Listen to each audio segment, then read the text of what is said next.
4 PM news network में दोस्तों आपका स्वागत है। मैं हूं आपके साथ राशिद ज़हीर। 13 तारीख में होनी थी जंतर मंतर पर all India Muslim personal law board और जमीयतुल उलमा का प्रदर्शन। किस बात को लेकर? वक्फ बोर्ड पर जो जिस तरह के अमेंडमेंट लेकर के सरकार आई है, जो कानून बनाए जा रहे हैं, उसका प्रदर्शन, उसके खिलाफ प्रदर्शन करना था, लेकिन 17 तारीख में मुलतवी हो गया है। कांग्रेस पक्ष में आ गई है। राशिद अलवी कांग्रेस के नेता अमरोहा से किसी ज़माने में जीत भी गए थे और एक कद्दावर नेता मुस्लिमों का प्रतिनिधित्व करते हैं। उन्होंने कहा कि मुसलमानों को यानी कि वक्फ बोर्ड से जुड़े हुए लोगों को किसानों जैसा प्रदर्शन करना चाहिए, ना कि शाहीन बाग जैसा। अब ये बात उन्होंने कब कही है? जब अदालतें, पॉलिटिकल एटमॉस्फेयर कुछ इस प्रकार का हो गया कि शायद उम्मीदें ख़त्म सी हैं। इसी वजह से जमीयतुल उलमा जनरली प्रदर्शन करने पे विश्वास नहीं करती। वो कोर्ट के माध्यम से, बातचीत के माध्यम से अपनी बात को आगे ले जाना चाहते हैं। बहुत सोफिस्टिकेटेड तरीके से आज़ादी के पहले से बने हुए संगठन ने आज तक भी देश में कोई ऐसी गतिविधियां नहीं की हैं जिससे देश की एकाग्रता भंग हो, संविधान के धाराओं के कोई परखच्चे उड़ जाएं, यात्राएं नहीं निकाली हैं, तलवारें और भाले लेकर के सड़कों पे नहीं उतरे हैं। बहुत ही महज़्ज़ब तरीके से, बहुत सोफिस्टिकेटेड तरीके से अपने बातों को रखते हैं। मजबूर हो गए दिल्ली के जंतर मंतर पे आना। कांग्रेस का इस प्रकार से कहना मैं फ़ौरन समझ गया था कि शायद भारतीय जनता पार्टी इस वाले मौके को फ़ौरन झपट लेगी। कांग्रेस अगर वक्फ बोर्ड के पक्ष में पूरी तरह से उतरती है तो ये कह देंगे कि साहब देखिए, ये जो है तुष्टीकरण की राजनीति करते हैं और ये कांग्रेस जो है ये बेसिकली देश की पार्टी ना होकर एक सिर्फ मुस्लिम समाज की पार्टी है। हालांकि राहुल गांधी तमाम बंधनों को तोड़ते हुए कई बार विशेष समुदाय, मुस्लिम समुदाय के पक्ष में बोलते हुए नजर आए।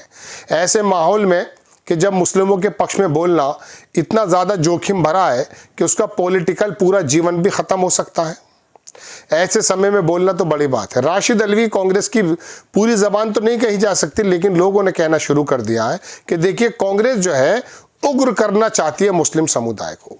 मुस्लिम समुदाय को उग्र करने के लिए तो आपके ही काम काफ़ी हैं। जब संभल में सीओ आकर के इस प्रकार की भद्दी टिप्पणियां करने लगे, उस पर तो कार्रवाई होती नहीं है, लेकिन मुजफ्फरनगर में कोई बंदा अगर उसको 52 हफ्तों में जुमे के अलावा साल में 1 या 2 ईद याद दिला देता है तो उसको जेल के पीछे डाल देते हैं।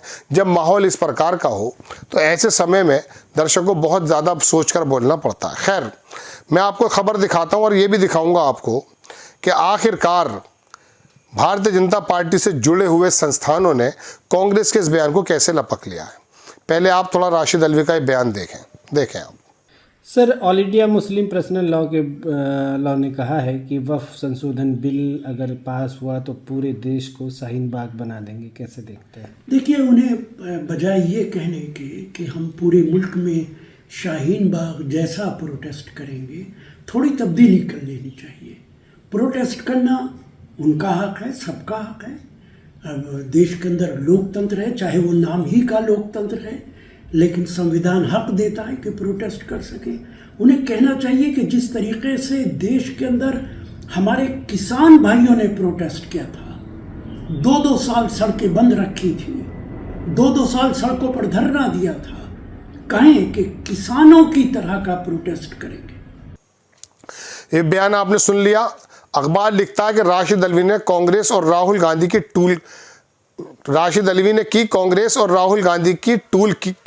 Tool kit leak.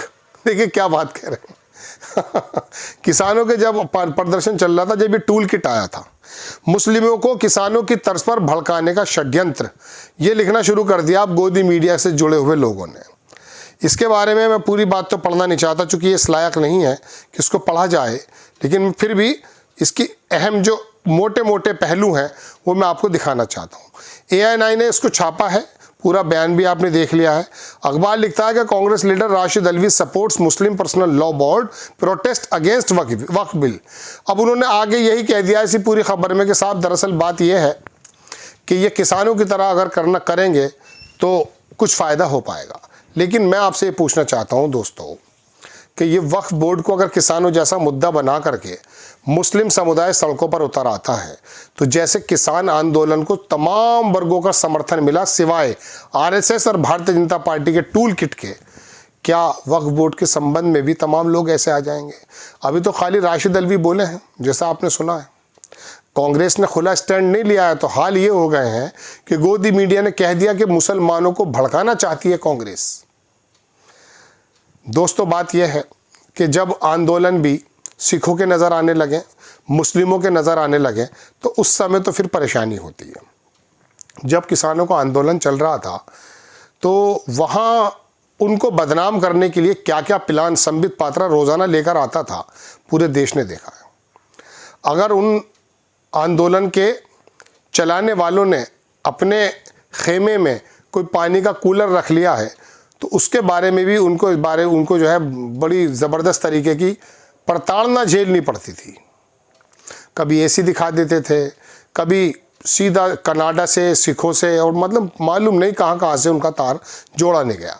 अब वो तो चूँकि सिख थे, किसान थे, लेकिन अगर ये बताइए राशिद अल्वी की बात के मद्देनज़र अगर देश का मुस्लिम सड़कों पर उतर आकर किसान आंदोलन की तरह कहीं धरना देने लगे, कोई रोड रोक दे, ईमानदारी से बताइए देश का मीडिया जब किसानों को आतंकवादी और जाने क्या क्या बताने लगा था, उग्रवादी बताने लगा था, मुस्लिम समुदाय तो बिना कहे पहले से ही आईएसआई का दिखाई देता है। मैं एक बार एक चैनल की खबर थी, मैं न्यूज़ चैनल में काम करता था, वहाँ एक महिला की 5 टुकड़े कर दिए गए, सर गायब था।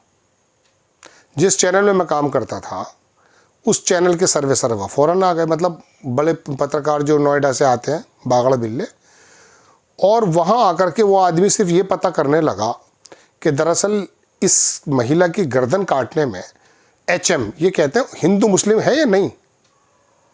जब उसे मालूम पड़ा, यहाँ के लोकल SSP थे, मैंने उनसे पूछा, बोले मैं उसी थाने में जा रहा हूँ, आप आ जाइए। तो वहाँ पता ये चला कि उसके अंदर हिंदू मुस्लिम वाला कोई वो नहीं है। वो बंदा बिना खबर किए ही फ़ौरन चला गया। कहाँ? हरियाणा में किसी मुस्लिम लड़के ने किसी एक लड़की के गोली मार दी थी, आपस में उनका अफेयर था, वो वहाँ जाके चीखने लगा। तो मुझे लगा ये कि गंदगी बखेरने यहाँ आया था। अब ऐसे आंदोलन पर कांग्रेस के नेता ने अगर ये बात कह दी, अरे ये रोड पर उतर आए, ईमानदारी से बताइए ये जो टूल किट बीजेपी के, आरएसएस के और गोदी मीडिया के हैं, ये पूरे देश के मुसलमानों को क्या बना देगा। दूसरी बात, कांग्रेस के राशिद अल्वी ने तो ही बात कही, राहुल गांधी ने तो नहीं कही अभी है। वक्फ बोर्ड पर जिस प्रकार से जो मुस्लिम लोग थे पुराने, जिन्होंने अपनी जगहों में से, अपनी जायदाद में से कुछ जगहें दे करके मुस्लिम बच्चों की थोड़ी रिलीजियस धार्मिक शिक्षा का इंतज़ाम कर दिया, कब्रिस्तान, मस्जिदें, मदरसे बना दिए, उस पर भी आपकी नज़र है। अब बात यह है कि इन्होंने कहना भी शुरू कर दिया कि देश के अंदर ये जो है कांग्रेस करना चाहती है। अभी तो राशिद अल्वी बोला है, देखिए क्या हुआ है। वो एक शेर है ना कि अभी तो आया हूँ बज़्म में, अभी कहाँ बोला, अभी से होश उड़े मसलहत पसंद लोगों के। कहने का मतलब दोस्तों यह है कि यहाँ तो खबर देने वाला हो, खबर सुनने वाला हो, उसका नाम, उसकी वेशभूषा, इस पर पहली नज़र जाती है। इस पर नज़र नहीं जाती कि वो खबर क्या दे रहा है। देख लीजिएगा आप, इन्होंने पत्रकारों को भी, दरअसल आम लोगों ने, राजनीतिक पार्टियों ने किया है और पत्रकारों ने खुद भी किया है। पत्रकार पहले पत्रकार होता था, पत्र का मतलब कोई खबर, वो देने का उसका काम होता था, लेकिन उसने प्रोपेगेंडे और एजेंडे बना लिए खबर देने की जगह, तो फिर इसको भी बांट दिया गया। और आज ये सुनते हैं कि सुधीर चौधरी कह रहा तो ये अपना आदमी है, रवीश पांडे अगर रवीश कुमार करता तो ये उनका आदमी है, बल्कि रवीश कुमार को तो रवीशुद्दीन पांडे कर दिया, मैं आपको कई बार बता चुका हूँ।